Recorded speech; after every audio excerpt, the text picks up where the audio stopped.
Good morning, Palmer Ridge. I'm Caleb. And I'm Mary. Thanks for tuning into Ridgeline. Today's show is much shorter than usual because we aren't going to do a regular show. Most people don't know what all goes into Ridgeline, so stay tuned. We'll take you behind the scenes and show you how we film our shows. But first, we have some announcements. This Wednesday, Book Club will be meeting at both lunches, so come and join for the usual treats and trivia. If you're planning on taking a guest to Snowball, you must have your forms to Miss Lopez by 3 p.m. on the 24th. You can get them from the front office or online. Now, on to our show. Now, when you watch Ridgeline, you normally see us anchors talking to you, but there is much more that goes into a show. So let's go behind the scenes and give you a look at what most people don't ever get to see. So first off, let's introduce our camera person. The camera person, they usually work on focusing, coloring, and framing. Pretty much, they just make us anchors look good. Now, let's walk into the control room where you will find there's a host of people who work on making every show a success. So first, we're going to show the teleprompter. Now, whoever runs this station keeps our script loading so that we anchors don't have to memorize it while we're in a live show. Next up, we have the weather computer. Now, this computer plays the radar each week for our weather segment.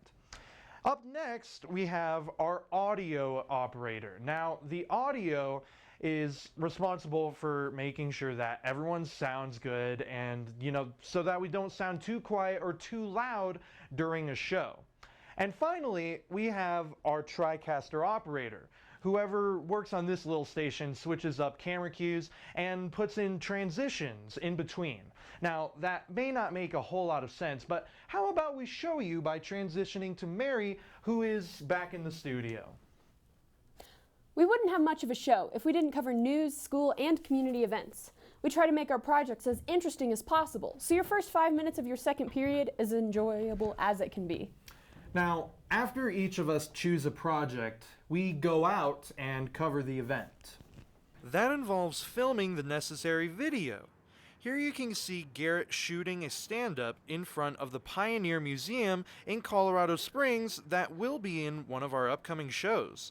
Every project has to have cover video that visually explains what the story is about, and that complements the voiceover narration we add back in the classroom. We also have to include a short interview clip with someone associated with the event, and sometimes we get to meet some interesting people.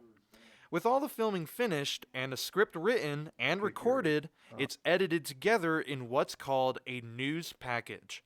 Here's an example of one of our last semester's news package. Colorado is busting at the seams with many iconic businesses that have made their mark both locally and nationally, attracting many patrons and creating traditions for families that have been around for generations. But as with everything, it all comes to an end. And Jamie took a look at one such iconic business which has sadly announced the closing of their doors. Many students of Palmer Ridge may know Zizo's costume shop down in Colorado Springs, as it has been open for nearly 50 years now. Sadly, this coming November 2nd, they will be closing their doors for good. Earlier last month, the owners of Zizo's announced that they will be closing their final location this coming November. Many people may be heartbroken to see such an amazing store go, but there is still time to visit Zizo's and buy some costumes and props for the last time in their store. Many people have amazing memories of Zizo's, and the time couldn't be more perfect to create some more. In general, during the Halloween season, the best part is people coming in with really unique costume ideas that I haven't necessarily heard before and trying to figure out exactly how or what we could sell them or what I could do to tell them to make what they need. With October in full swing, many people may need costumes, props, and makeup for this coming Halloween. And with their closing sale, Zizo's is the one place you should be looking to shop this Halloween season. For Ridgeline, this is Jamie Kerr. Now, projects are cool, but we all know that weather is the real deal. Well, okay, sure, Mary, yeah, you believe that, yeah. Let's go to Jaden, who will show us how the weather is really done. Weather uses some technology of its own, like a green screen.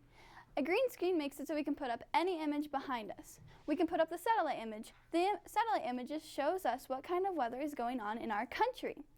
Also, we can put up the 5-day to know the temperature of the week.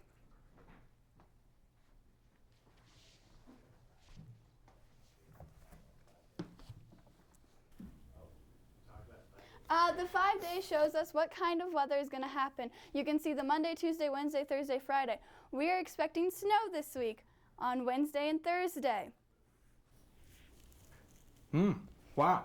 Thank you for that educational and informational weather report, Jaden.